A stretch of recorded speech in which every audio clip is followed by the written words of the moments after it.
A swarm of Ukrainian drones stirred things up in Bashkortostan. An oil depot is seriously on fire there. Skabeyeva has risen up against the Kremlin and started talking about a complete failure at the front. Pashinyan, a drug addict, Rospropaganda, is preparing the audience for the start of an Armenian special military operation. Kyiv, urgent evacuation. The Kremlin announces devastating strikes, asks foreigners to leave the city. Zelenskyy, at a secret meeting with deputies, named the date the war would end. Russia rushed to defend the Russian language in the Baltic countries and is preparing to strike. An offensive is being planned along the so-called Suwałki Corridor in Belarus. The sniffer bishop of the Russian Orthodox Church in the Czech Republic was detained with a trunk full of white powder. Uprising among the Kremlin elites. Putin is tightening security. Shocking details about the upcoming coup. This is a rout. The Russian army is shamefully fleeing from near Mala Tokmachka. The Russian army launched a massive assault on Sumy but was spectacularly crushed. There are a lot of casualties. On the contrary, it has begun that their border area was attacked by more than 100 Ukrainian drones. Kadyrov nearly died because of energy drinks sold by his son. My name is Karina Klishyn, and right now, let's talk about the main news. But first, please like this video and subscribe to our channel so we don't lose each other on YouTube. As we know, Putin loves retaliation, loves action, and loves when bullets are flying. That's why last night they stirred things up in Bashkortostan in the USSR. I think, after all, nothing really happened there. There was a fire at an oil depot. Oil depots in Russia burn regularly. And now the gas station country is experiencing a gasoline shortage. Take Crimea, for example. So, what is this?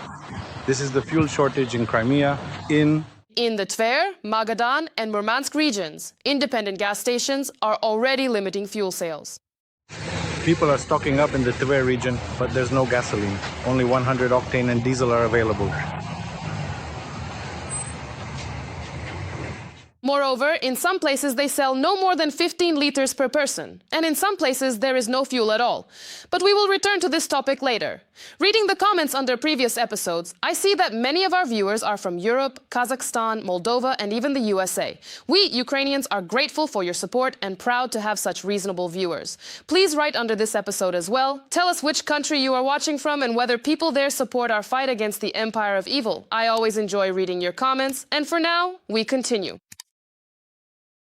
Interesting. To terrorize Kyiv, the Russians are planning active shelling of the capital of Ukraine. They have admitted this themselves. The Russian Ministry of Foreign Affairs stated that in the near future they will begin systematic attacks on targets in Kyiv that are used for the needs of the armed forces of Ukraine. All of this has exhausted our patience. Under the current circumstances, the armed forces of the Russian Federation are beginning to systematically carry out strikes on Ukrainian defense industry enterprises in Kyiv, including specific locations. Production, programming, and preparation for the use of UAVs, which are employed by the Kyiv regime with the assistance of NATO specialists responsible for supplying components, providing intelligence, and targeting. Strikes will also be carried out on decision-making centers and command posts. They also forgot about decision-making centers such as the market and the market at Lukyanivka. But no matter how much it is clear that Russia is preparing more attacks like the one on May 24th. And everyone is talking about this. Add to this the shortage of air defense against ballistic missiles, which was mentioned by the head of the communications department of the Air Force of the Armed Forces of Ukraine, Yuri Inat. Many people said, why are you talking about this? Russia sees that we don't have missiles. Russia knows perfectly well how many missiles we have. Maybe not exactly by region, but by the total number supplied. Believe me, the Russians are well informed. We need to communicate in such a way as to explain to people, to society, that Ukraine is facing a serious shortage, especially when it comes to missile weaponry. Taking all these factors into account, it's not surprising that former Ukrainian Foreign Minister Dmytro Kuleba is urging people to temporarily leave the capital if your nerves can't take it anymore. It's going to be loud. If anyone's nerves can't handle it anymore, if your mind just can't cope, I completely understand. That applies to everyone. Well, then you need to take a break from life in Kyiv, as they say. However, Russian strikes, no matter when or what kind they are, will not go unanswered. Advisor to the Ukrainian Minister of Defense, Serhiy Flash Beskreznov, stated that the swamp will also feel the pain when it gets hit. Unfortunately, there will be strikes, but I can say that we will respond. We will respond symmetrically. It will be very painful for the Russians, and we have already shown that we can attack Moscow and the Moscow region if If they try to terrorize our capital, our enterprises, or our decision-making centers, we will respond accordingly. It will be very painful for the Russians, and Let's return to the announcements or threats from the Russians. In addition to the Kremlin talking about plans for massive attacks, they also addressed foreign embassies with advice to leave Kyiv. we warn foreign citizens, including staff of diplomatic missions and representatives of international organizations, about to leave the city as soon as possible, and for residents of the Ukrainian capital not to approach military and administrative infrastructure sites of the Zelenskyy regime. But the Russian embassy was essentially told off. In particular, the representatives of France, Poland and the EU not only condemned Russia for its threats, but also stated that they would continue to operate in Kyiv as usual. Here, for example, is a statement from the EU ambassador.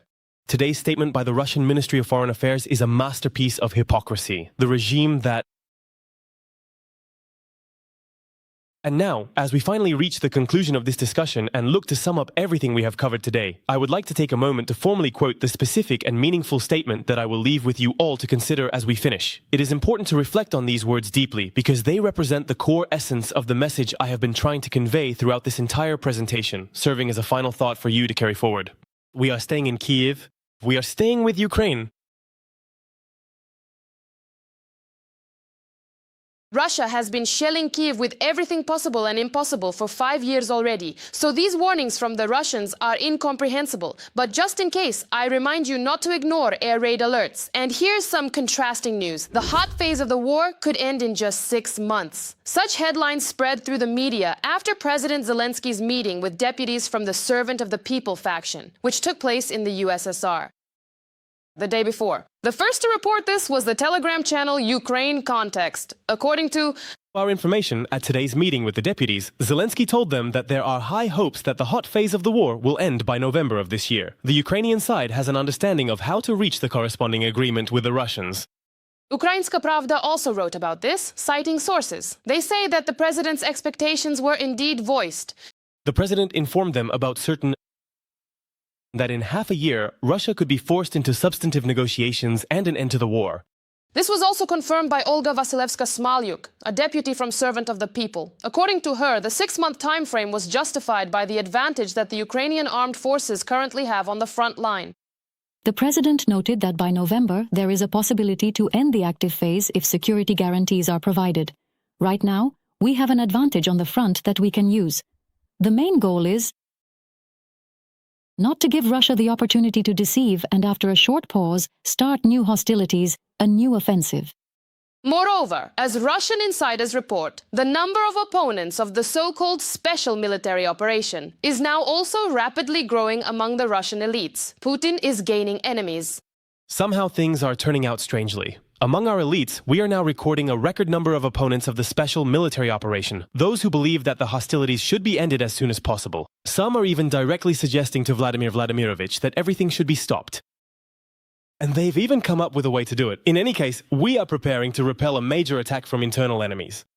What do you think? Was a date discussed? And if so, do you believe in this 6-month time frame? Mala Tokmachka, as it turns out, has become too big of a problem for Russians. The Russian army has decided to retreat from this settlement. Let me remind you, in the Zaporizhia and Dnipropetrovsk regions, the enemy is advancing. Mala Tokmachka has already become a meme here. And it's all thanks to Ukrainian drones. Even those places which were considered deep rear areas for the Russians in the occupied territories have started to become dangerous. Ukrainian armed forces drones are flying deeper and striking harder. For example, in the Henikesk area, more and more burned out equipment can be seen along the logistical routes. Here, in fact, is that tanker you saw in the video. It looks like a main road, but it's completely deserted, or rather it was. There's another burned out vehicle. All of this apparently happened just this morning. Drones are on the roads both at night and during the day.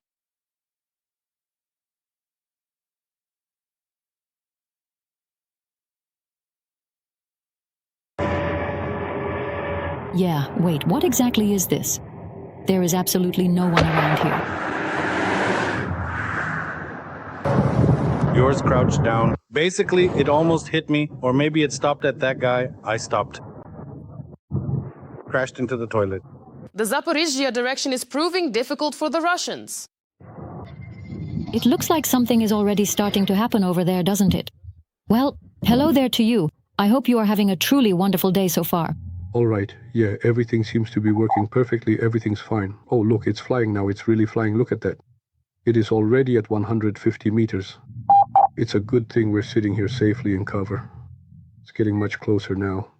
There's another one coming, moreover.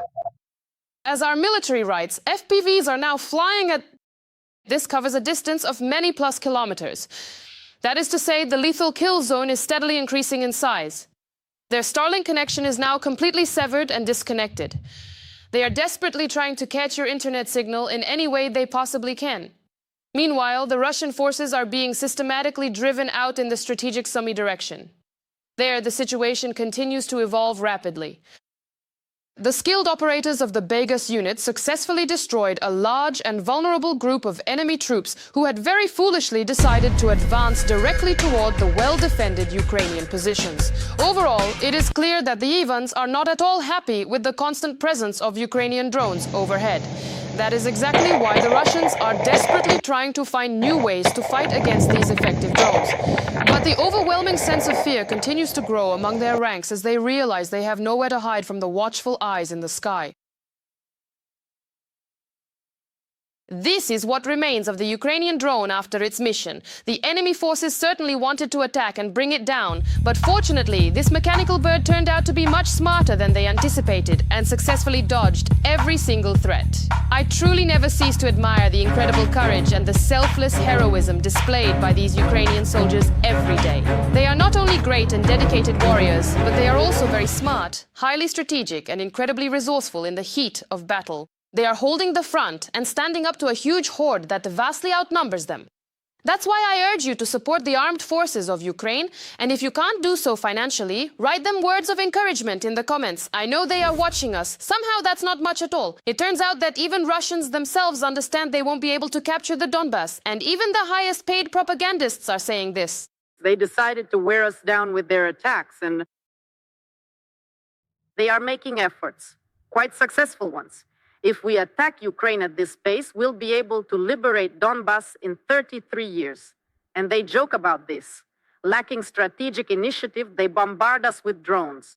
Even Skabeyeva started using her brain, unexpectedly. Moreover, she argued with Zhuravlev that there is no longer any success in the special military operation. After all, he was trying to prove the opposite. The operation? It is certainly a distinct possibility. They frequently discuss the matter, and it truly is a realistic outcome. And furthermore...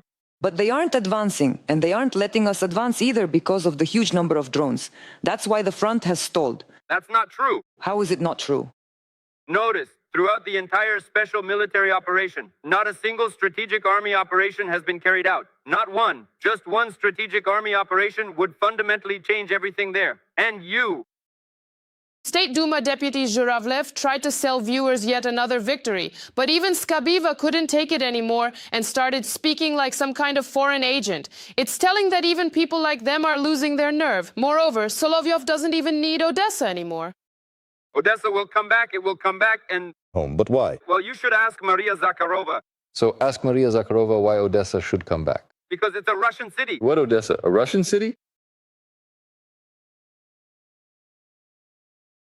Let me remind you, this very guy claimed that Odessa is supposedly a Russian city, and he even planned to wipe it off the face of the earth and rebuild it. This remains a significant and complex issue for the people living within the Russian Federation. Furthermore, it is important to consider that... What happened now? Did they use up too many hazelnuts? Looks like we're in for a new so-called special military operation. Sima Nyansha, who acts as the Kremlin's mouthpiece, is already calling Pashinyan a drug addict. Yes, she's let go of Zelenskyy, so to speak, and has accused the people of Armenia of using mushrooms. Now they're preparing surprises for us, just like Hitler did with Japan, for example. They're preparing them for us in Armenia. Effendi, I think, has already eaten all the mushrooms around Yerevan. I've only been to Armenia twice, and I didn't see much forest there. So, as I understand it, there aren't many mushrooms. If you've seen this recording, if you haven't, you absolutely must find it. It's simply a masterpiece. Either yesterday or the day before, when he sits in front of the camera and just recites the alphabet. It's like how people read the eye chart at the ophthalmologist, reading the letters like K, Z, H. What was that? Did anyone understand what that was? I feel like I'm just a clueless woman who doesn't understand anything about football. Maybe you smart people know what that was? I mean, the person is now appearing in public, not just under the influence of drugs. But the road... Yes, absolutely. In that sense, he's already ahead of Zelenskyy. In other ways, he's still just on the way. But he's doing it on the cheap. Some people at least spend money on coke, and in terms of... Experiments with drugs? Against the backdrop of mushroom eating in Armenia, she even decided to help the little breads, the people of the country. These... People, citizens of Armenia. I'm not a citizen of Armenia, thank God. But citizens of Armenia, if you don't get rid of him, I don't even know. Is this some kind of mass mushroom eating? Is there really nothing else to eat? Maybe we should help you. Furthermore, when we take a much deeper look at the wide array of complex factors and multifaceted elements that have been meticulously analyzed and thoroughly evaluated up until this very moment in our ongoing discussion today, There was a reaction in Armenia. The Speaker of the Armenian Parliament, Alen Simonyan, called the beaver eater a fantastic beast. And viewers who are watching us from Armenia can also write in the comments what they think about this fantastic beaver eater, but she continued on the topic of war. After all, in her messages, the war with Armenia is supposedly easy. But as for the fact that the Russians have been trying to take a small town for a whole year, she reacted like this. this is a people's war, a sacred war. And you could say that Ukraine is too small for a sacred war. But we are not waging war against Ukraine. I will never tire of reminding you of this. The war with Ukraine ended a few days after the special military operation began. That really was a small... With Georgia, that's it. That was the end of it. And they were ready to give up everything on any terms, anything at all. Then this red-haired dog, for some reason, with a Russian name, Boris, showed up and said, Brother, all of Europe will fight against Russia. With your hands. We promise you, all of Europe will. Well, you know. And now we've been fighting all of Europe for 5 years. So, does it turn out that Russia, together with all of China, is losing, or is this something else?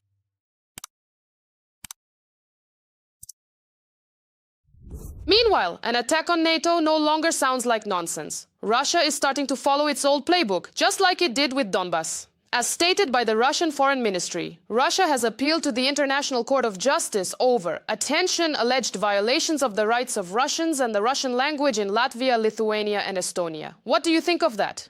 They say they've already called attention to this multiple times. Repeatedly. Latvia, Lithuania and Estonia should be held internationally accountable for these ongoing violations. In this regard, it is clear that we will have to take our claims to court by appealing to the main judicial body of the UN. And let's not forget that Putin signed a law that expands the possibilities for the Russian army to be used abroad under the pretext of protecting Russian citizens. Moreover, as journalists from Novoye Vremya write, Putin may already be preparing against all 3 Baltic countries. As many media outlets report, the offensive is being planned along the so-called Suwałki Corridor from Belarus through Lithuania to the Kaliningrad region, as well as a strike from the Leningrad district towards Estonia and Latvia. Although not long ago, Putin personally denied all of this. Let's also not forget about Transnistria. Putin signed a decree on simplified citizenship procedures for residents of the unrecognized Transnistria, and even Russians themselves understand what this could lead to. Vladimir Putin signed a decree granting simplified Russian citizenship to residents of Transnistria. What does this mean?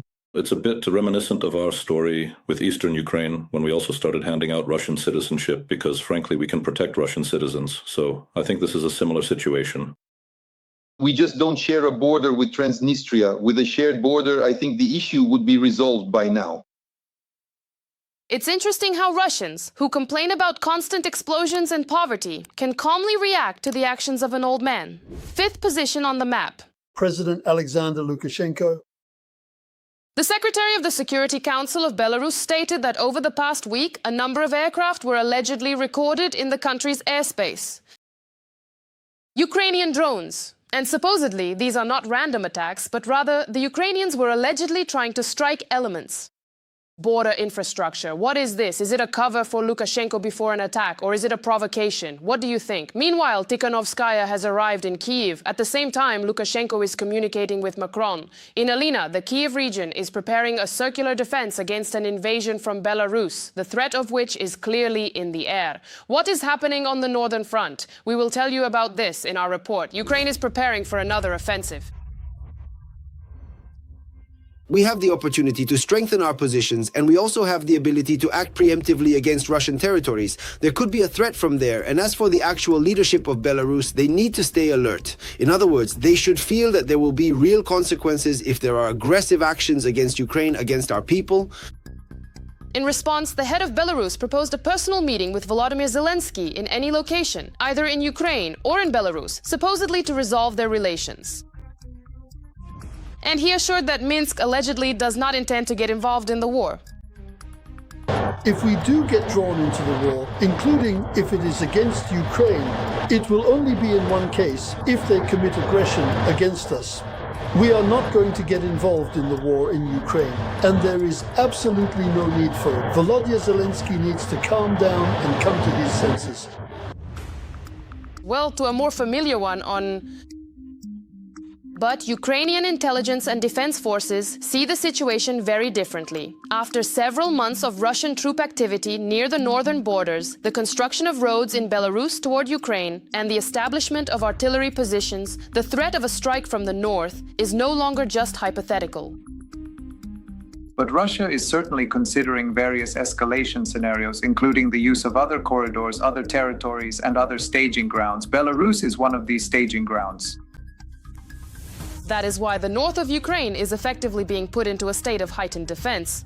The Security Service of Ukraine, together with the defense forces, has launched large-scale counterintelligence and anti-terrorist operations in 5 regions at once: Kyiv, Chernihiv, Zhytomyr, Rivne, and Volyn. Evacuation plans for the population have already been prepared in the border areas. Safe zones have been designated, and local communities, together with the military, are practicing actions in case of a new invasion.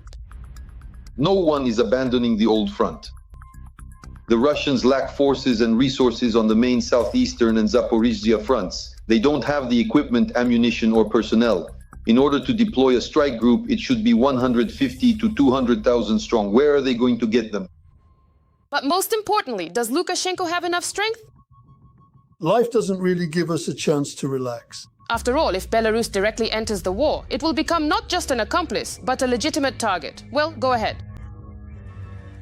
So, let's look at it from a military point of view. What is Belarus? It's the balcony of Europe. To the north are Estonia, Lithuania, and Latvia. Well, obviously there's no border with Estonia, but there is with Latvia, though Estonia still kind of looms overhead, you could say. To the west is Poland, to the south is Ukraine. So it's almost as if kilometers of border, let's put it mildly, with unfriendly states. Only from the rear is there Russia, but right now Russia's hands are tied, possibly. And as for the gentleman sporting that very distinctive and well-groomed mustache, who is standing right over there, understands perfectly well that such a move would not be a show of strength for him, but the beginning of the end. it is becoming increasingly clear that he simply will not be able to find a way to hold on or maintain his footing anywhere at all, no matter how hard he tries to grasp onto something stable in this incredibly difficult and challenging situation that he currently finds himself facing. Set against the increasingly tense and rapidly evolving backdrop of the escalating situation currently unfolding across the region, it has been observed that for the very first time within the historic city of Kyiv, authorities and citizens alike are witnessing a series of unprecedented developments that mark a significant turning point in the ongoing conflict, reflecting a level of intensity and strategic shift that has not been documented or experienced in this specific urban center until this particular moment in time.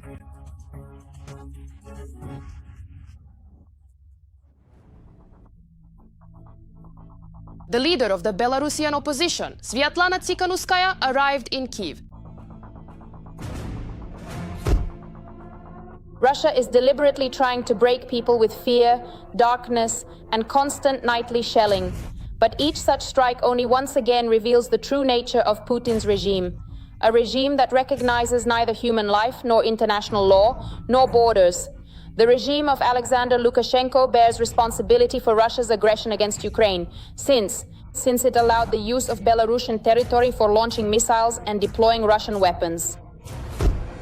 During the visit, there was a meeting with the president of Ukraine, Volodymyr Zelenskyy, Foreign Minister Andriy Sybiha, the leadership of the Verkhovna Rada, EU diplomats, as well as the opening of the mission of Belarusian democratic forces in Ukraine.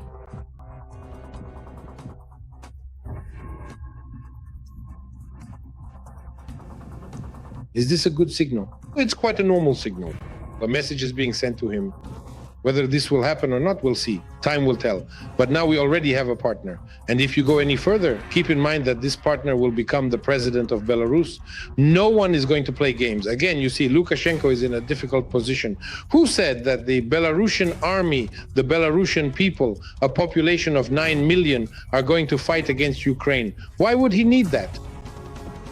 And this perhaps is the most significant and striking paradox of the entire situation. Lukashenko is currently and desperately attempting to maintain a precarious balance between two opposing sides at once. On the one hand, there are constant negotiations. Highly reliable French diplomatic sources close to the Élysée Palace emphasize that Regarding Russia, there were no clear decisions made about how the war would continue. And for the French, the future direction of the campaign remained equally uncertain at that time. Sources close to the Élysée Palace emphasized that the President of France in particular emphasized the risks for Belarus associated with the possible involvement in Russia's war against Ukraine. He also called on Lukashenko to take the necessary steps to improve relations between Belarus and Europe. The president of the French capital is following the path of his American counterpart, who, as is known, established his own channel for ongoing contact with the Belarusian leader. All of this could be attributed to such political considerations if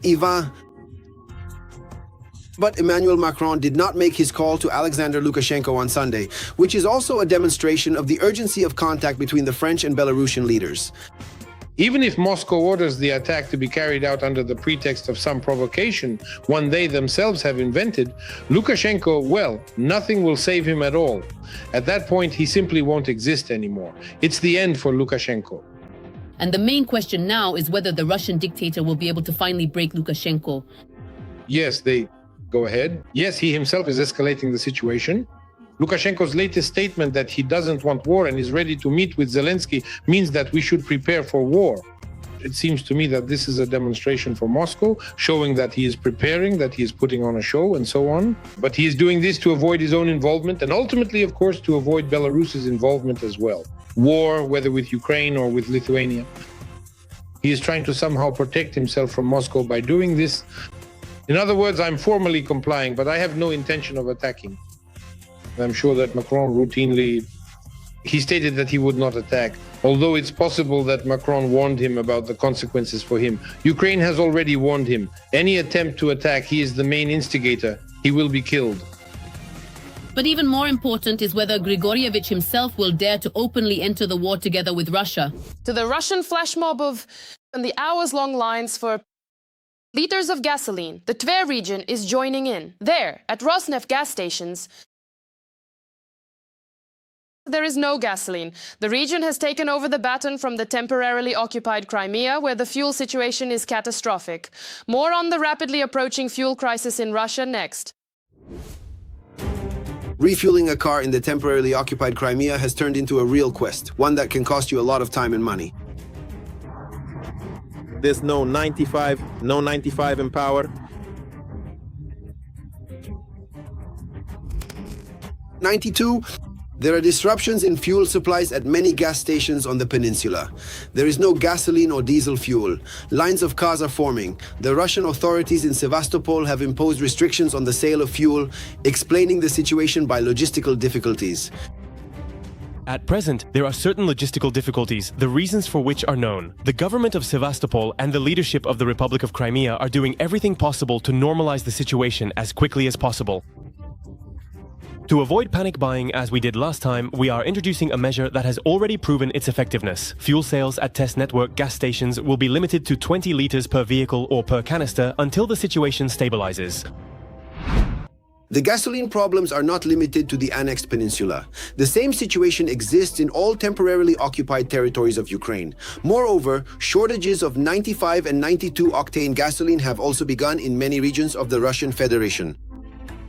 People are stocking up as if they're going to prison. In the Tver region, there is no gasoline. Only 100 octane and diesel are available. For 5 minutes, there was only 92 octane. Gas stations are closing. There is a huge gasoline shortage in the Tver region. There is almost none left, and where it is available, the price has risen sharply. The gasoline crisis is slowly but surely engulfing central Russia.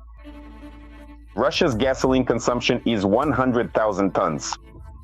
Currently, according to various estimates, Russia produces between 35,000 and 45,000 tons of gasoline per day. We're talking about AI-92, AI-95, especially about 95 octane gasoline. This hasn't happened, attention, since the fall of 2025. 8 out of the 10 largest gasoline producers have stopped. Let me repeat, 8 out of the 10 largest refineries producing gasoline are currently shut down.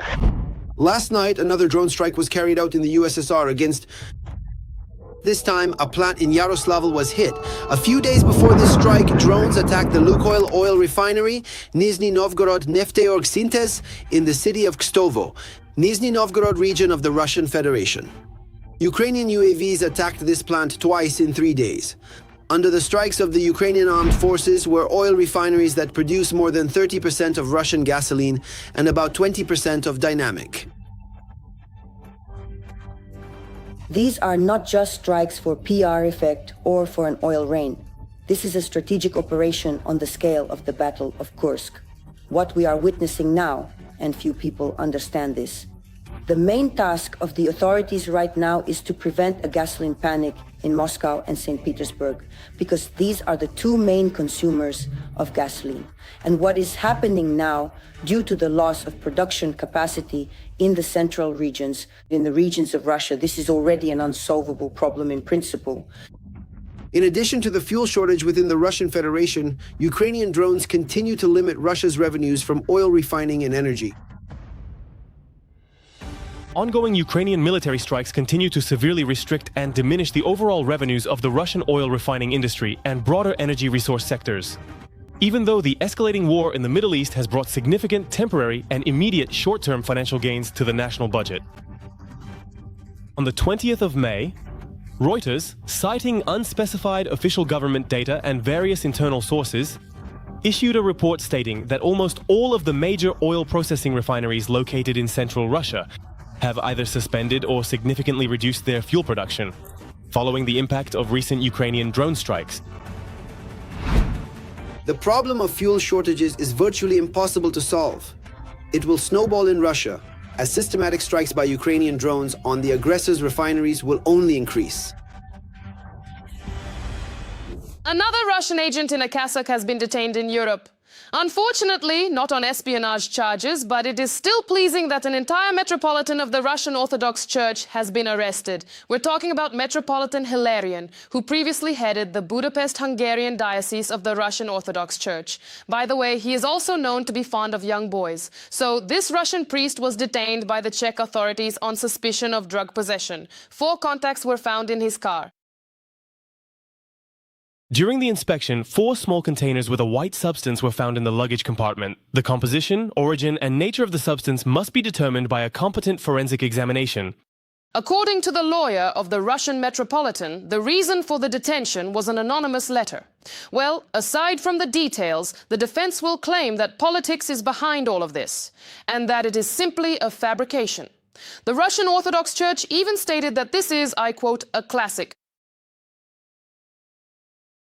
It seems the Russian Orthodox Church forgot that Russian and European police are different. In Russia, people are detained for no reason. So if there are grounds in the Czech Republic, it's only because your priest is traveling around with 4 containers of drugs, which means he set himself up. Things inside Russia are already quite tough. Even the so-called elites are becoming disillusioned with Putin. The economy is stalling, and in the Kremlin, they are increasingly talking about the Putin default. The Guardian reports this. The publication's sources claim that Putin still believes in capturing the entire Donbas by the end of the year, although even some members of his inner circle are already doubting the reality of such plans. At the same time, as journalists write, the generals may simply be sugarcoating the situation at the front because the system in Russia works on the principle of only good news is told to the bosses. Our journalists know all the details. There is a profound and heavy sense of stagnation that seems to permeate every level of society. The vast majority of the general population, along with, of course, the most influential members of the political and social elites, find themselves trapped in this cycle. It is absolutely crucial for everyone to fully understand and recognize the fact that there will be no definitive military or political victory of the specific kind that Vladimir Putin is currently so desperate to achieve in this conflict. Simultaneously, while these events are unfolding in real time, it is important to recognize that multiple factors are converging at this exact moment to provide a more thorough understanding of how these occurrences overlap with one another. The Russian elite does not believe in Putin's victory, nor even in the complete capture of Donbas. This year, which has become fatal for the Russian economy, has forced Putin's supporters. This unexpected turn of events has forced every single person involved in the situation to take a step back and deeply reconsider their long-held attitudes and personal biases toward him, leading them to question whether their previous judgments were truly fair or if they need to adopt a completely new perspective on his character and his recent actions in the future. But for now, all of this is held back by fear. We cannot say for sure when that fear will subside, when the fear for their lives and their future will become such that they will dare to stage a palace coup.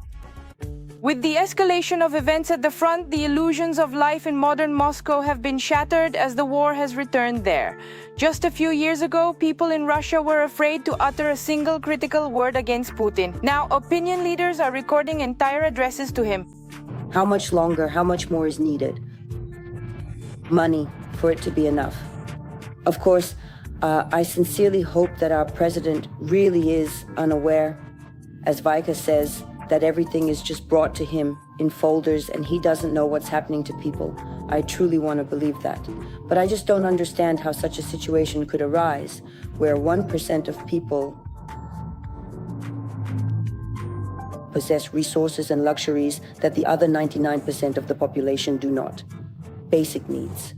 Fundamental human necessities. People's most basic needs are simply not being met. Propagandist war correspondents themselves admit the superiority of the Ukrainian armed forces at the front. In the western Zaporizhzhia direction, the situation continues to worsen for the Russian side.